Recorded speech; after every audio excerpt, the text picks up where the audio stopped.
नवाब और जागीरदार हर किसी को अपनी मलकियत समझते हैं और उन्हें कोई इनकार कर दे कि उनसे बर्दाश्त नहीं होता। अगर ये बात है तो मैं बार बार इनकार करूंगी। कमदार, हाँ सही। बंदूक नजर नहीं आ रही। बंदूक? लेके आया हूँ, ये लिए। क्या ये बंदूक तू लेकर आया है? पर क्यों? आहिस्ते बोल, कोई सुन लेगा। ये अपने दोस्त से लेके आया हूँ मैं। पर तूने क्या करना है इस बंदूक का? ज़ीशान मेरा कजन है, मैं उसे मिलने से कैसे रोक सकती हूँ? और फिर उसे मिलने में हर्ज क्या है? नहीं का मतलब नहीं, दैट्स इट। और अब इस मौजू पर मैं कोई बात नहीं करूंगा। किसकी जरूरत हो सकती है कि वो हमारी गांव की तरफ पेड़ा लेकर आए? चलो मेरे साथ, देखते हैं उनको। आओ।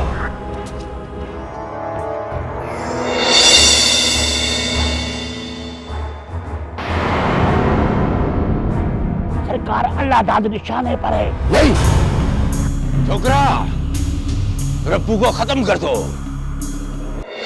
खैर नहीं है साहिब, हमारे पूरे गांव में नाक कट गई है साहिब। क्या मतलब? रईस जुनैद वालों ने अपनी हवेली पे हमला किया है। क्या?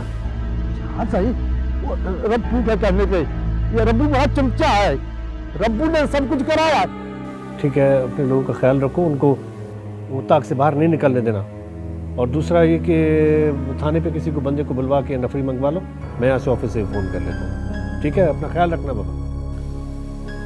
खैर से मुझे इमरजेंसी में गांव जाना पड़ रहा है, तुम यहीं पर शहर में रुको, जो भी काम रह गए उनको तुम संभाल लो, मुझे एक इमरजेंसी है। ठीक है? ठीक है।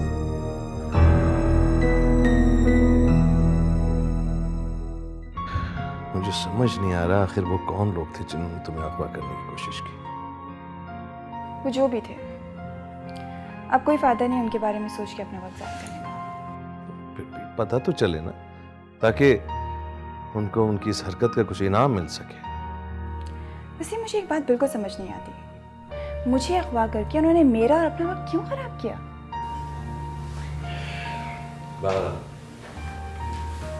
तुम्हें थोड़ा एहतियात करनी होगी जब तक मैं उनका सुराग नहीं लगा लेता। ओह, इसका तो ये मतलब हुआ कि मैं घर से निकलना ही छोड़ दूँ, है ना? ये मतलब नहीं है कि तुम घर से निकलना छोड़ दो। मैं सिर्फ ये चाह रहा हूँ कि जब तक उन शरारत करने वालों को मैं सुराग नहीं लगा लेता, तुम थोड़ा एहतियात बरत लो। मुझे कुछ भी नहीं होगा। मैं कमज़ोर ज़रूर हूँ मगर बुज़दिल नहीं हूँ, और आप मुझे बुज़दिल बनाने की कोशिश ना करें तो बहुत अच्छा होगा।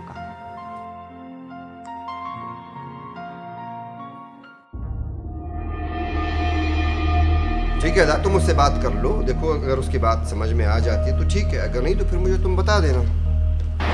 हाँ ठीक है, ठीक है, फिर मैं तुमसे बाद में बात कर लेता हूँ। चलो। तुम लोग बाहर जाओ, मुझे जुनैद खान से बात करनी है अकेलाई में। जी सर। चाचा जी आप खड़े क्यों हैं? आप आइए, बैठिए ना। नहीं जुनैद खान, आज मैं बैठने नहीं, तुमसे बात करने आया हूं। जी चाचा से हुक्म करें।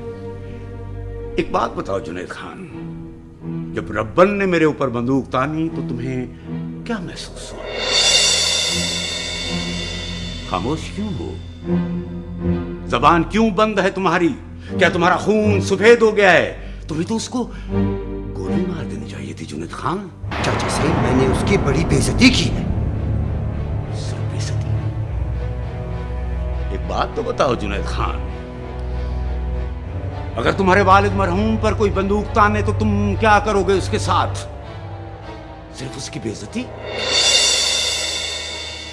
चाचा साहब, मैं उसके पूरे घर को बर्बाद कर देता, मैं उसका वो हशर करता कि उसकी आने वाली नस्लें तक याद रखती।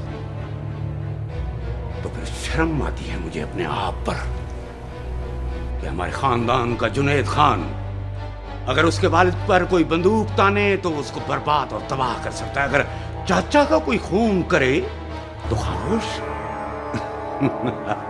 खामोश क्या, मैं तो समझता हूं कि मिठाई बांटनी चाहिए। चाचा से खुदा के लिए इसे आगे कुछ न कहें, कहीं ऐसा ना हो कि मैं जोश में आकर उस रबन का कत्ल कर दूं। चाचा से मैंने उसको बड़ा जलील किया, वो कस्में खा रहा। वो कसमें कह रहा है कि उसने आपको देखा नहीं, वो तो किसी और पर बंदूक। बकवास करता है वो। रब्बन से मुझे कोई शिकवा नहीं है जुनैद खान, उसको तो मैं देख लूंगा, मगर अफसोस मुझे तुम पर हो रहा है और अपने खून पर। क्या जुनैद खान, मैंने कभी तुम्हें कासिम खान से कम समझा? अगर वो मेरी आंख है तो तुम मेरा दिल हो। आंख के बगैर इंसान अंधा ही सही मगर जिंदा रह सकता है, दिल के बगैर कोई भी जुनैद खान जिंदा नहीं रह सकता, कोई भी नहीं। चाचा साहब, अगर आप मुझे कसूरवार समझते हैं तो मैं हाजिर हूं, हर सजा के लिए हाजिर हूं, मगर चाचा साहब खुदा के लिए ऐसी बात ना करें जिससे मेरे मरहूम वालिद की रूह को कोई तकलीफ पहुंचे। जुनैद खान, बहुत अफसोस हुआ मुझे अपने आप पर।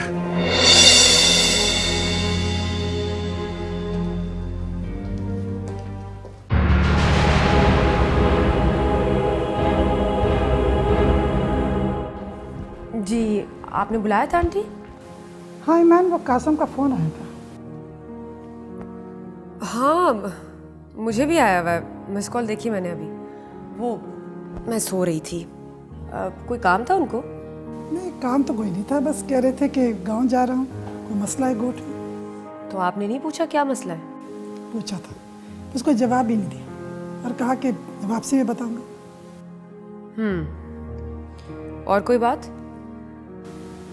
ईमान बेटा, तुम्हें इस घर में कोई कमी महसूस नहीं होती? नहीं, अल्लाह का दिया हुआ माशाल्लाह सब कुछ है घर पर, किसी चीज़ की कोई कमी नहीं है। वो तो है, मगर मैं उस कमी की बात कर रही हूँ जो हर वो औरत महसूस करती है जो शादी के बाद भी बेऔलाद रहती है। अच्छा, अब मैं समझी। बेटा, मेरी ख्वाहिश है कि मेरी आंखें बंद होने से पहले इस घर के आंगन में कोई फूल खिले, और ये सिर्फ मेरी ख्वाहिश नहीं है, रईस की भी तमन्ना है। ये तो हर रिवायती सास और ससुर की आरज़ू होती है, पर मैं एक आम औरत नहीं हूँ जो फरमाइशें पूरी करती फिरूं। मेरी अपनी एक ज़िंदगी है, जवानी है। आप लोग क्या चाहते हैं कि मैं अपनी जवानी ये बच्चे पैदा करने में ज़ाया कर दूँ? नो बेटा, मैं कब कह रही हूँ कि एक बहुत बड़ी फैमिली हो, एक बच्चे का ही तो कह रही हूँ, ताकि नस्ल के निशान बाकी रहे। ओह, तो आपको एक पोता या पोती चाहिए, यही कहना चाह रही ना आप? देखो बेटा, इंसान की जिंदगी एक हवा के झोंके की मानत है। पता नहीं कब सांस की डोरी कमजोर हो जाए और टूट जाए। तो आंटी, मैं भी तो आपसे यही कहना चाह रही हूँ कि ये जवानी भी हवा का खुशगवार झोंका है, और मैं इस झोंके को भरपूर एंजॉय करना चाहती हूँ, ना कि अपनी जवानी स्टूपिड रवायत की नजर।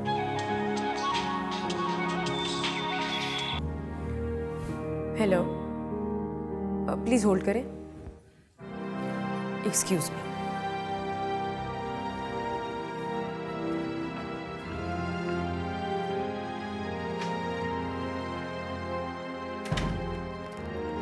हेलो जी।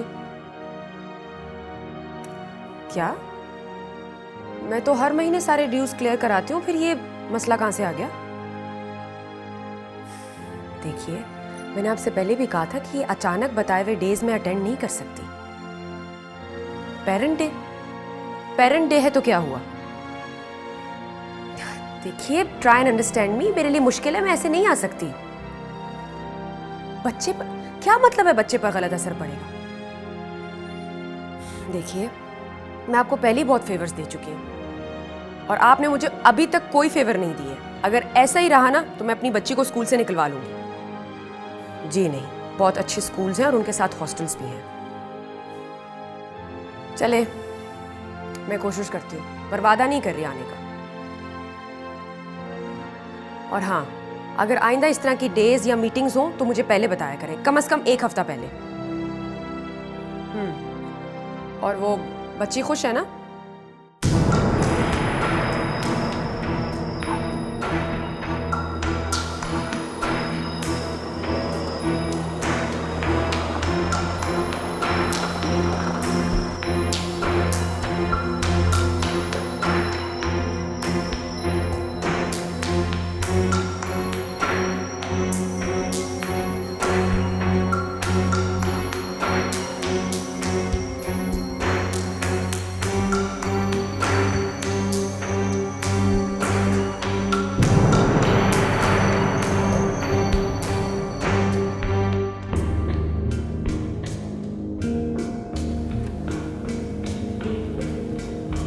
सॉरी सर, मुझे थोड़ी देर हो गई।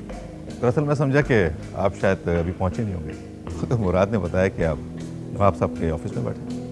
खैर इंतज़ार तो बहुत करना पड़ा, कोई बात नहीं। जब दोस्ती के लिए हाथ बढ़ाया है तो फिर हिसाब किताब कैसा?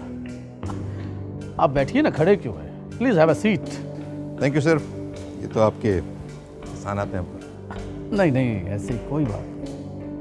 हम जब दोस्ती करते हैं ना तो सारे फ़र्क मिटा देते हैं। नवाज़िश है जनाब, हुक्म करें सर, हम आपके लिए क्या कर सकते हैं? हाँ, वो बस एक छोटा सा काम था, इसलिए आपको तकलीफ दी थी। सर आपने क्यों जहमत की? मुझे फ़ोन कर दिया होता, मैं खुद हाजिर हो जाता। हाँ, ऐसा भी हम कर सकते थे। मिनिस्ट्री के किसी जिम्मेदार ऑफिसर से कहते तो ये फाइल हमें घर में दे, लेकिन मैं खुद यहाँ इसलिए आया हूँ कि बहुत से मरहलों में हमें एक दूसरे के साथ चलना है। तो जनाब फिर हम भी खिदमत में कोई कसर नहीं छोड़ेंगे, मगर नवाब साहब वो हमारी जिम्मेदारी है। आपको शायद मालूम नहीं कि सरदार अलादाद खान और उनकी बेगम साहबा के अलावा मैं अकेला हूँ जो नवाब कासिम खान के फैसले तब्दील करवा सकता है। ये हम जानते हैं सर साहब। तो बस तो फिर बेफिक्र रहें, हिसाब के साथ साथ तहफ़्फ़ुज़ भी मिलेगा। तो फिर आप भी हमें पीछे नहीं पाएंगे। गुड।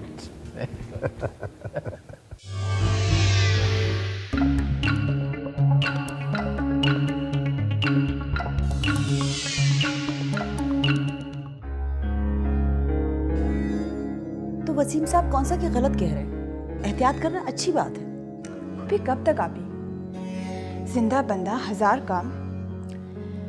और दूसरी बात यह कि हम तो मुसाफिर हैं, मुसाफिर तो हमारे मुकद्दर में लिखी गई है। इसीलिए तो कहती हूँ हम लोग तन्हा अफोर्ड नहीं कर सकते। घुट घुट के मरना भी तो मुश्किल है। आप ही अपनी ज़िंदगी के मुख्तसर तजर्बे से मैंने यही सीखा है, मौत से डरने वाला सबसे पहले मौत के मुंह में जाता है। मैं क्या कहूँ तुम्हें, तुम पता नहीं क्यों अपने और दूसरों के पीछे पड़ गई हो। मैं तो कहती हूँ अब भी वक्त हाथ से नहीं गया। चलो नवाब कासिम से अपनी नाकर्दा गुनाहों की माफ़ी मांग लेते हैं। नहीं आप ही, मेरी ज़िंदगी में ये मुमकिन नहीं है। मैं ज़िंदगी से हाथ उठा सकती हूँ मगर किसी से अपनी सांस की भीख नहीं मांग सकती हूँ। तुम्हारा दिमाग तो खराब नहीं हो गया? अब क्या तुम उन लोगों से लड़ती फिरोगी? क्यों? अना, जिद, नवाबों की मीरास नहीं है आप ही, हमारी भी इज्जत है। देखो मैं तुम्हारे आगे हाथ जोड़ती हूँ, ये ख्याल अपने दिल से निकाल दो। ये बड़े लोग आपस में एक दूसरे के लिए शेल्टर जैसे होते हैं। आप ही इंसान छोटा बड़ा नहीं होता, बड़ी तो सिर्फ एक ज़ात है जो हर किसी पे मेहरबान है, वो है अल्लाह की। लेकिन ये मत भूलो कि हम लोग खरगोश की खाल हैं। आप ही दुनिया में हर कोई अपना पेट भरने के लिए हाथ पैर मारता है और हम भी कोई खैरात नहीं मांगते हैं, मजदूरी करते हैं। और दूसरी बात यह कि हम लड़ झगड़ नहीं सकते, मगर नफरत तो कर सकते हैं ना। देखो चंदा, ऐसा न करो। ओहो आप ही, मैं लड़ने की नहीं अपनी मर्जी की बात कर रही हूँ, वो भी अपने आप से। नहीं, ये इख्तियार हमें कहाँ, हमने तो हमेशा दूसरों की मर्जी का ख्याल रखा है। ये हमारी कमजोरी है, क्योंकि हमने अपने आप को खुद कमजोर बना रखा है। देखना आप ही, वक्त बदलेगा। वो शेर तो सुना होगा ना आपने, बदलता है रंग आसमां कैसे कैसे। मैं चलती हूँ।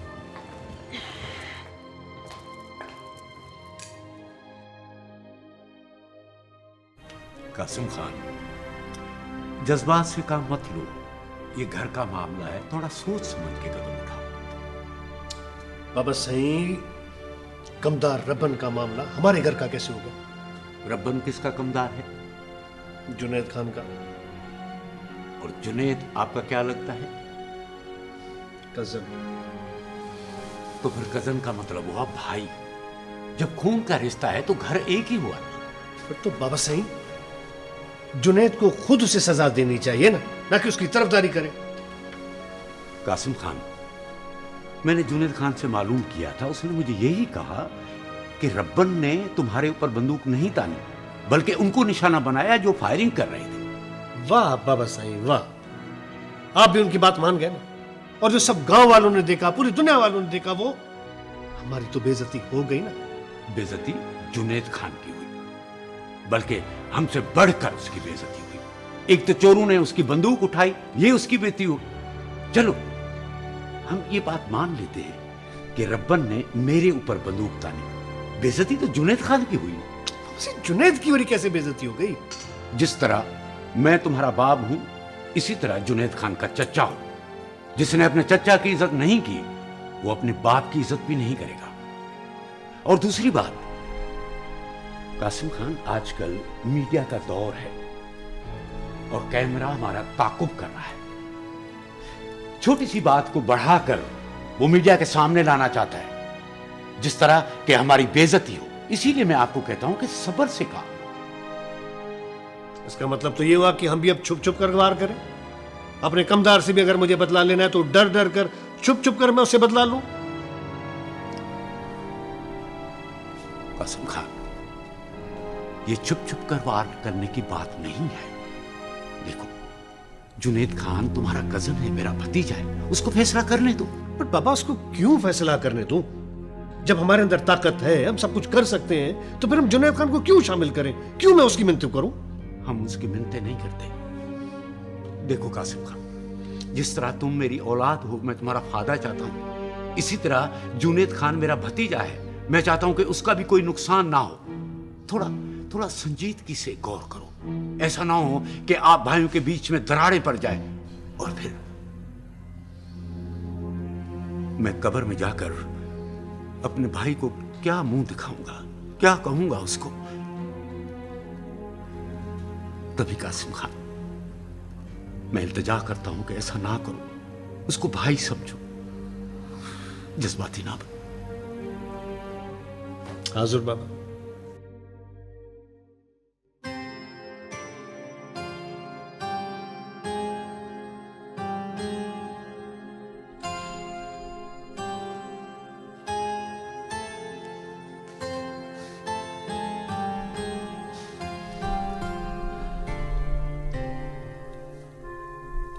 मिठी के अब्बा, वो कहते हैं ना कि गरीब की आह अर्श तक जाती है। कमदार रब्बन ने जो हमारे साथ किया ना, आज उसके नताइज देख रहा है। किसी को बद्दुआ नहीं देते सोनी। उसने इतना कुछ किया, फिर भी दुआ दूं? हरगिज नहीं। हमारे साथ करता तो शायद इतनी तकलीफ नहीं होती, पर उसने तो हमारे औलाद को भी नहीं बख्शा। ये तो सच है, मगर सुना नहीं, किसी दुश्मन के मरने पर खुश नहीं होना चाहिए, खुद को भी इस मरहले से गुजरना पड़ता है। अलबत्ता किसी प्यारे की आंखों में आंसू भर सकते हैं। कुछ भी हो, मेरे दिल से उस मनुष्य के लिए दुआ नहीं निकलती।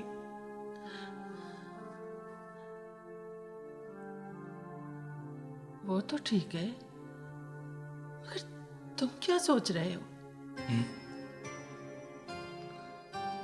सोनी, मैं सोच रहा था राहब और मिठी के हाथ पीले करूंगा, मगर ये नया मसला खड़ा हो गया, पता नहीं कब खत्म होगा। झगड़े से हमारा क्या? तुम रईस को अर्ज करके तो देखो, इस रोज रोज के अजाब से निजात ही मिल जाएगी। मौका मिले तब अर्ज करूं ना, रईस मिले तो सही। पता नहीं ये बंदूक कब तक आग की फसल उगाएगी। अब क्या होगा मिठी के अब्बा? अब तो वही मालिक है, कारसाज है, पे पहुंच वालों का वही भरोसा है, वही सब कुछ करेगा। हम क्या कर सकते? कहना तुम ठीक कह रही हो, मगर मुझे कासिम खान की बात समझ में नहीं आती। वो हर बात का हल बंदूक पे देखता है। वो तो हमारे पास भी था, पर हम तो चाचा सिंह का एहतराम कर रहे हैं। बुजुर्गों ने कहा है बादब बानसीब, बेदब बेनसीब। मेरे सामने भी चाचा रदफ खान की आंखें आ जाती हैं, वरना मैं इतना कमजोर नहीं कि कासिम खान की जोरावरी का जवाब नहीं दे सकता। हमें कासिम खान से क्या लेना देना?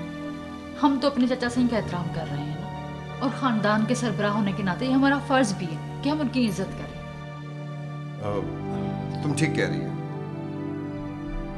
अच्छा खैर, छोड़ो इस बात को। तुम मेरे लिए गर्म दूध लेकर।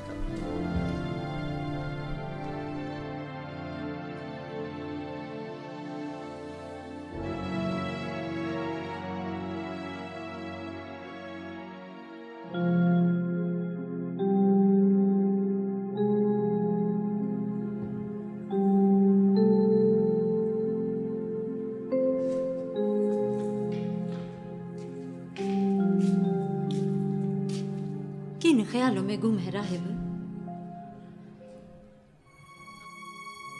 देख, हम मट्टी के लोग हैं, ख्यालों की सुदागरी हमारा काम नहीं। हमारी सोच की उड़ान तो रोटी के एक निवाले पर जाकर रुक जाती है। क्यों? क्या हम इंसान नहीं? क्यों हम नस्ल दर नस्ल गुलाम पैदा होते हैं? मैं क्या जानूं? मैं तो औरत हूँ, सारा दिन घर में पड़ी रहती हूँ। मैं ठीक। कहना, चुप क्यों हो गया? बेटी तू मेरे साथ चल सकती है। कहाँ? मेरा साथ दे सकती है तू? मैं एक शर्त पर तेरा साथ दे सकती हूँ। कौन सी? अगर अम्मा अब्बा मुझे तेरे हवाले कर दें। वो तो तू मेरी है ना, और क्या करे? मैं निकाह की बात कर रही हूँ, तू बोलना अब्बा को। बेटी मैं चाचा को नहीं कह सकता।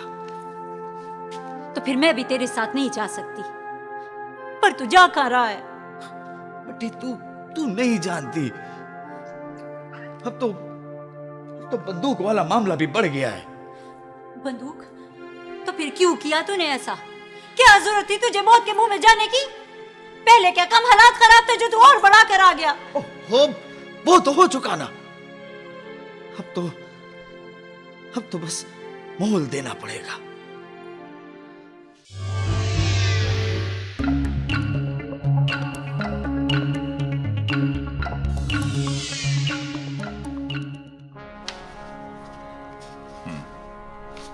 ये फाइल अकाउंट्स में दे दो। और हाँ, वो दरवेश साहब को सर, वो अनीस साहब आपका बाहर वेट कर रहे हैं। अरे तो बाहर क्यों बिठाया हमें? जल्दी भेजो सर।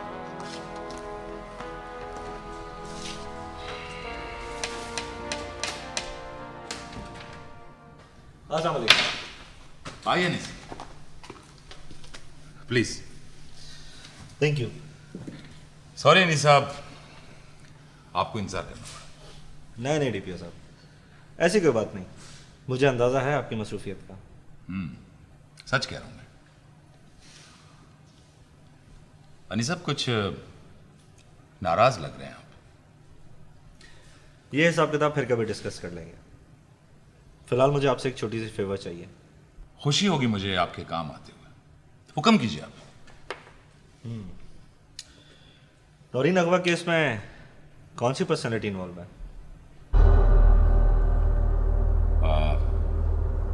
तफ्तीश चल रही है, कुछ पता नहीं अभी। डीपीओ साहब, गिरफ्तारी हुई या नहीं, ये आपसे मेरा दूसरा सवाल होगा। फिलहाल मैं सिर्फ ये जानने आया हूं कि कौन सी पॉलिटिकल पर्सनैलिटी इन्वॉल्व। अनीस साहब, मैंने बताया आपको कि तफ्तीश चल रही है, अभी कुछ क्लियर नहीं है। क्यों? वो आपका रिलेटिव है या उसकी मिनिस्ट्री या जाती हैसियत से कानून खौफजदा हो गया? अनीसा, क्रिमिनल कानून से ज्यादा ताकतवर नहीं है, और मेरी जॉब कैरियर पर एक नजर जरूर डालिएगा आप। फिर जो आपको समझ में आए वो फैसला कीजिएगा। एनीवेज, मैं यहाँ सिर्फ ये जानने आया था कि नौरीन अगवा केस में कौन सी पर्सनैलिटी इन्वॉल्व है, नथिंग एल्स। नहीं बता सकता मैं आपको इस बारे में। मैंने बताया आपको कि तफ्तीश चल रही है, और एक बात ज़हन नशीन कर लीजिएगा, सबूत मिलने के बाद वो बंदा सलाखों के पीछे होगा, चाहे वो कितना ही बाअसर क्यों ना हो।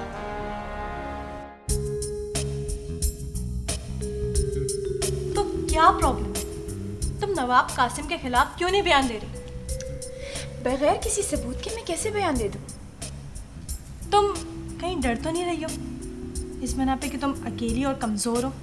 तो ये मत सोचो, हम सब तुम्हारे साथ हैं। ऐसी कोई बात नहीं है रू, मुझे मेरी दोस्ती में फ़ख्र है, और सपोज ये ना भी होती तब भी मैं अकेले से लड़ना जानती हूँ, फिर चाहे मेरे हिस्से में हारी क्यों ना जाए।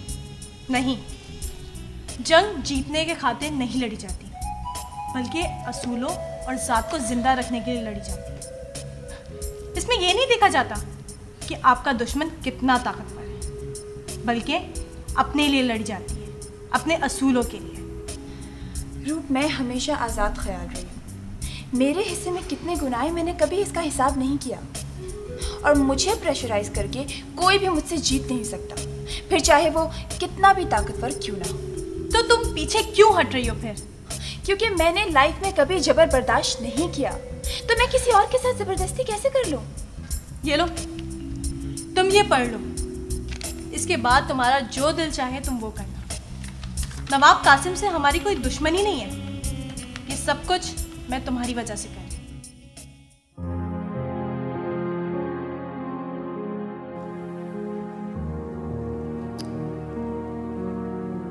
आंटी, इतनी देर लगा दी, हम गांव जा रहे थे किसी तकरीब में नहीं। क्या मतलब है? ये तुम मुझसे किस तरह से बात कर रही हो? मैं बड़ी हूँ, भूल रही हो? अरे मैंने ऐसी क्या बात कह दी जो आपको इतना बुरा लग रहा है? सिर्फ देर से आने की बात की है। खैर, मुझे अंडर एस्टिमेट मत किया करो। क्या बात है आंटी, मैंने ऐसी तो कोई बात नहीं की जो आप इतना नाराज हो रही हैं। खैर, हम गांव नहीं जा रहे। क्यों? सरदार साहब का फोन आया था। क्या कह रहे थे? कह रहे थे कि गर्मी है, अभी मत आए। अच्छा, तो वो उस झगड़े का क्या हुआ? खैर खैरियत हो गई है, सरदार साहब ने मामला संभाल लिया। ठीक है, जब मामला हल हो ही गया है तो फिर हमें क्या जरूरत है जाने की? नहीं, जब गर्मियाँ खत्म होंगी तो फिर जाएंगे। ठीक है, मैं अनपैक कर लेती हूँ। चाचा से आप यकीन करें, फायरिंग की शुरुआत हमने नहीं की। मैं इस बात पे कसम उठाने के लिए तैयार हूँ। आज क्या, अगर ये 20 सालों तक ये बात साबित हो गई, मैं उसका हिसाब देने के लिए तैयार हूँ। जुनैद खान, पेरा तो आप लोग लेकर आ रहे थे ना?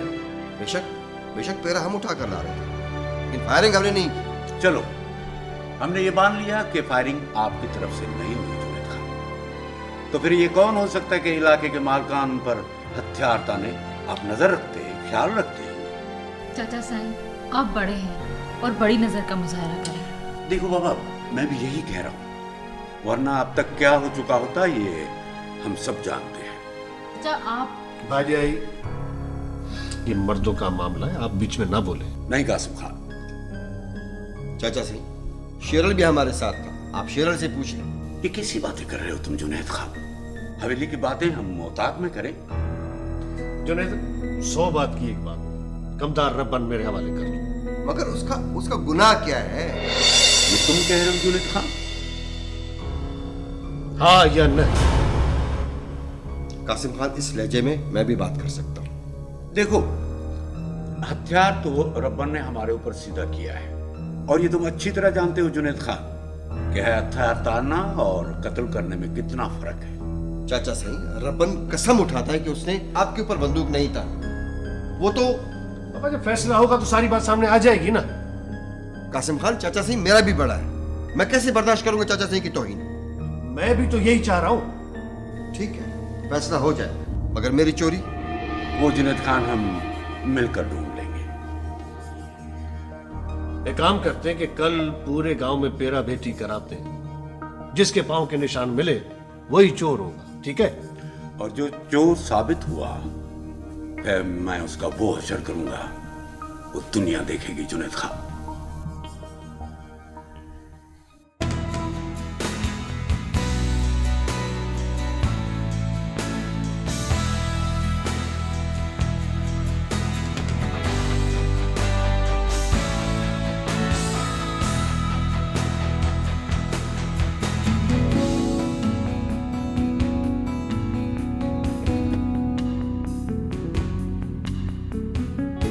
आप ये कहाँ ले आई हो मुझे?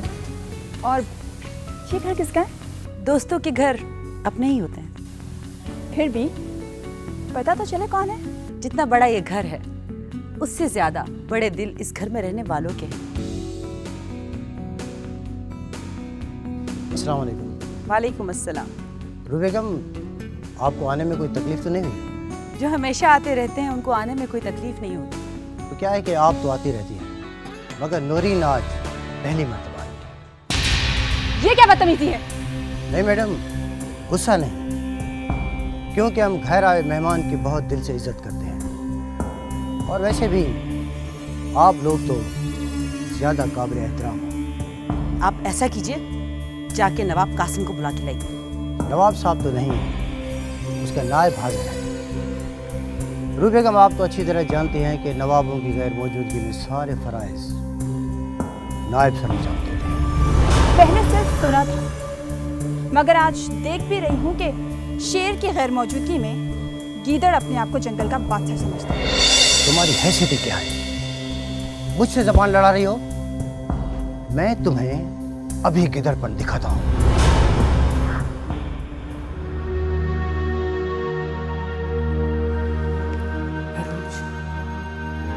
अरूज का क्या करूं? उस मासूम को किस गुनाह की सजा मिल रही है? आप भी गुलशन तो अल्लाह को प्यारी होगी, मगर ये मासूम कब तक ये हकीकत छुपाऊंगी? एक ना एक दिन तो वो राज सबके सामने खुल जाएगा। मुझे चाहिए कि मामा और बाबा जान को सब कुछ बता दूं। अगर ये सुन के उनकी क्या हालत होगी, यही सोचकर बेचैन हो रही हूँ। आप भी लंदन में शादी ना करती, या फिर शादी डिक्लेयर कर जाती तो आज ये दिन नहीं देखने पड़ते। खुदा मैं क्या करूं? एक तरफ कासिम है, जिनको यकीन दिलाना जुए शेर लाने से कम नहीं है, तो ज़ीशान को भी नहीं मिलने देते मुझे। भला अब उनसे कोई पूछे कि कज़न से मिलने में क्या हर्ज है? मतना, तुम दूध लाई? हाँ सायण, दूध तो मैं ले आई हूँ और वो मैंने रख भी दिया है। पर सायण, एक बात तो बताओ। हाँ पूछो। सुना है रईस कासिम खान ने रईस जुनैद को अपने घर बुलवाया था, क्यों सायण? हाँ, वो पूछ रहा था कि रब्बन ने चाचा लादाद पे बंदूक क्यों सीधी की। हाय सायण, भला अब्बा क्यों बड़े साई पर बंदूक सीधी करेगा? हम आप ही लोगों का तो खाते हैं। यही तो मैं बताना चाह रही थी, पर अद्दा कासिम ने मुझे मना कर दिया। अगर वो मुझे बोलने से मना नहीं करता ना, मैं भी ऐसा सुनाती कि वो याद करते। ए मखना, तुम यहाँ पे खड़े होकर जीजी से बातें कर रही है और वहाँ पे घर का सारा काम मैं अकेले करूँ? क्या बात है, बड़े गुस्से में आई हो? जीजी, घर का सारा काम मैं अकेले कैसे करूँ? तू तो है ही काम चो, सारा काम बेचारी मखना से करवाती है, फिर भी इसी पे इल्जाम। जीजी, घर का इतना काम मैं करती हूँ, फिर भी आप मुझे ही सुना रही हैं। अच्छा ठीक है मखना, तू भी बहन को नाराज मत कर, जाके इसके साथ हाथ बटा। जी सायण, चलो।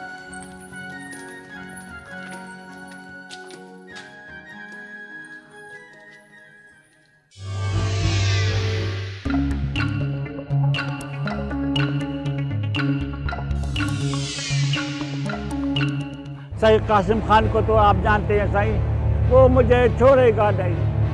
कहा ना परेशान होने की जरूरत नहीं है, मैं हूं ना, सब संभाल लूंगा। वो तो सही है बाबा साईं, वो शेर अली कह रहा था कि कासिम खान मुझे ढूंढ रहा है।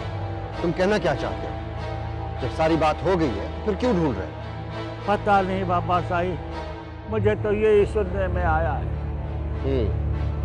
ठीक है, मैं देखता हूँ इस मसले में। बस बाबा साईं, तुम्हें मेरा ख्याल रखो, पता नहीं वो लोग मेरा क्या हशर करेंगे। रब्बन, इतना डरने की जरूरत नहीं है, मैं हूं ना, अगर बात बढ़ गई तो फैसले से इनकार कर देंगे। बस बाबा साईं, तुम्हारे सिवा इस दुनिया में हमारा कौन है भला?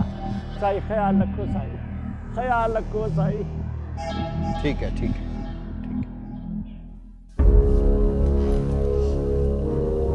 देखो बेटा, तुम मेरी बेटियों की तरह हो और मैं मजबूर हूं। अगर इस मर्तबा मैंने रब्बन को माफ कर दिया तो गांव का हर ऐरा गहरा इस तरह की हरकतें करता रहेगा और फिर अपनी औरतों को लेकर इस तरह से माफी मांगता रहेगा।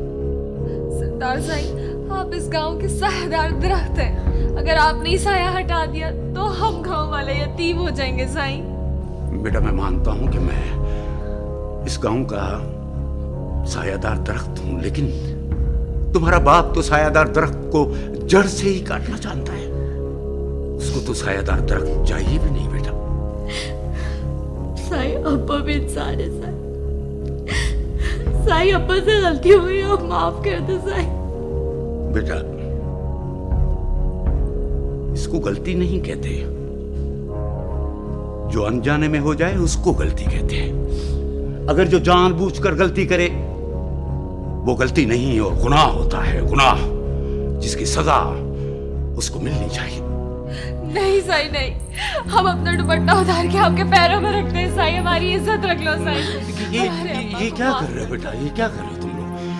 ऐसा नहीं करते बेटा, ऐसा नहीं करते, ऐसा नहीं करते बेटा। कम से कम हमारे सामने ऐसा नहीं होता। तुम मेरी बेटियों की तरह हो और तुम लोग आए हो तो मैं अपने दिल पर पत्थर रखकर ये जहर का घूंट पी लूंगा और रब्बन को माफ करूंगा, लेकिन फैसले के बाद, ताकि लोगों को पता चले कि जो सरदार की इज्जत नहीं करता उसकी गांव में भी इज्जत नहीं होती। सदोरी, बाबा 2 अजरक लेके।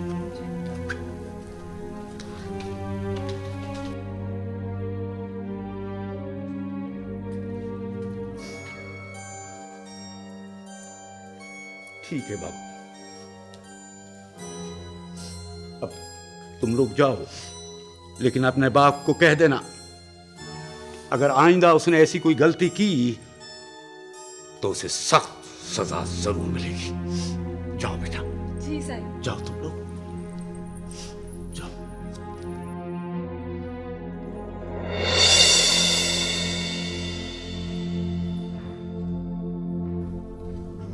बाबा साईं, ये बच्चियां क्यों आई थी? कासिम खान अपने बेइज्जत बाप की इज्जत के लिए माफी मांगने आई थी। ओह, इसका तो मतलब ये हुआ कि आपने उनको माफ कर दिया होगा। हाँ कासिम खान, अगर बेटियां घर पे आ जाएं तो इंसान खून भी माफ कर देता है। ये तो छोटी सी गलती थी। बाबा साईं, आपने तो उसे माफ कर दिया, लेकिन मैं उसे वो सजा दूंगा, याद रखिए। नहीं नहीं नहीं कासिम खान, तुम ऐसा कुछ भी नहीं करोगे। क्यों बाबा साईं? मतलब जिस किसी की मर्जी है हमारी पगड़ी उछालता फिरेगा और अपनी घर की औरतों को भिजवाकर हमसे माफी मांगता फिरेगा? ये कौन सी किताब में लिखा है? ये मेरी किताब में लिखा हुआ है कासिम खान, क्योंकि मैं सरदार हूं और जो भी काम करता हूं सोच समझ के करता हूं। ये तो छोटी सी गलती थी और इसमें अगर हमने उनको माफ कर दिया तो हम छोटे नहीं हो जाएंगे, हमारा सर और ऊंचा हो जाएगा। साईं, इज्जत करने से होती है, बेइज्जती करने से नहीं। क्या कासिम खान, तुम भी नाफरमानी करोगे मेरी? फिर तुम में और दूसरों में क्या फर्क रहता है? वो बंदा, वो रब्बन माफिया मांग रहा था, बार बार माफिया मांग रहा था। बल्कि मैं तो ये भी कहूंगा कि जुनैद खान भी मिन्नतें कर रहा था, और जुनैद खान का सारा कारोबार वही बंदा संभालता है। अगर उसने कोई नुकसान कर दिया तो नुकसान जुनैद खान का नहीं होगा, अपने घर का होगा कासिम खान, अपने घर का। इसलिए मैंने उन्हें माफ किया। ठीक है बाबा सिंह, आपको जो मर्जी है वो कीजिए, क्योंकि जो कुछ हो रहा है वो सही नहीं। देखो कासिम खान, मैं बड़ा हूं और हर बात को नजर में रखता हूं, और तुम मेरे बेटे हो। जज्बाती मत बनो कासिम खान, ये घर की बात है, सोच समझ के। हाजिर बाबा सिंह। राहिबर, सुना है आज शाम रईस कासिम खान पैरा बेटी करवा रहा है।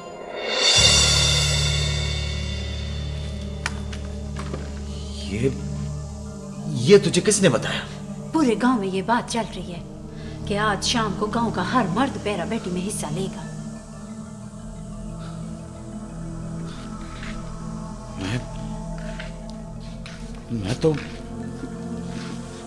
मैं तो नहीं जाऊंगा। चिड़िया हो गया है क्या? क्यों नहीं जाएगा? जाऊंगा तो पकड़ा जाऊंगा ना। बंदूक तो मैंने चुराई है। वो चल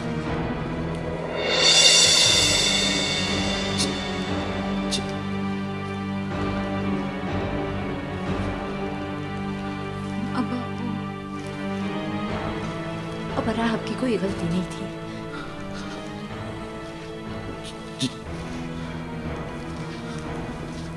क्या कहा तुमने? तुमने चुराई? चल मेरे साथ, रईस के बाद चल। चाचा, ये क्या कर रहा है तू? मुझे रईसों के हवाले करेगा? तुम्हें मारा जाऊंगा, और मैं क्या तू भी मारा जाएगा। ये चाची और मिट्टी, इनकी इज्जत भी नीलाम हो जाएगी। अब राहब ठीक कह रहे हैं ना।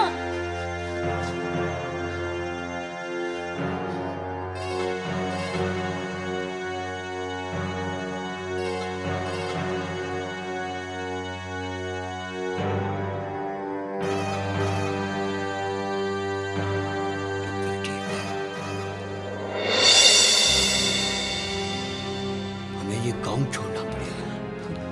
चाचा तू फिक्र ना कर, हम शहर चले जाएंगे। हाँ,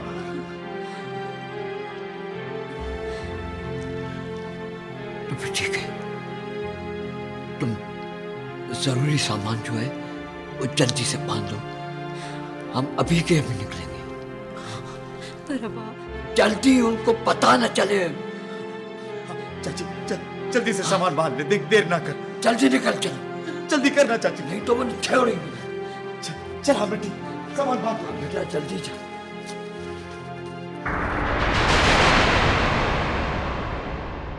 सही मेरे को माफ कर दो सही, मैं आपके कदमों से दूर नहीं जुनैद खान, इसको कहो कि ये मेरे नजरों से दूर हो जाए।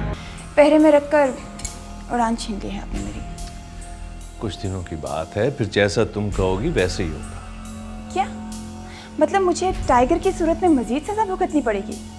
इसका मतलब ये है कि मैं अपनी पगड़ी उतार कर और तुम्हें पहना दूं। इस तरह तुम मुझे बेदखल कर रहे हो। तू जल्दी भाग सकता है, मैं औरत जात इतना नहीं भाग सकती। अरे अब भागना है तो भागना है, आगे पीछे कुछ नहीं देखना है। हाँ चल चल उठ।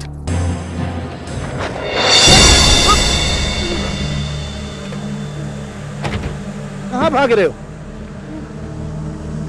कमदार बाबा, हम गरीब लोग हैं बाबा, चोरी बोरी थोड़ी की है।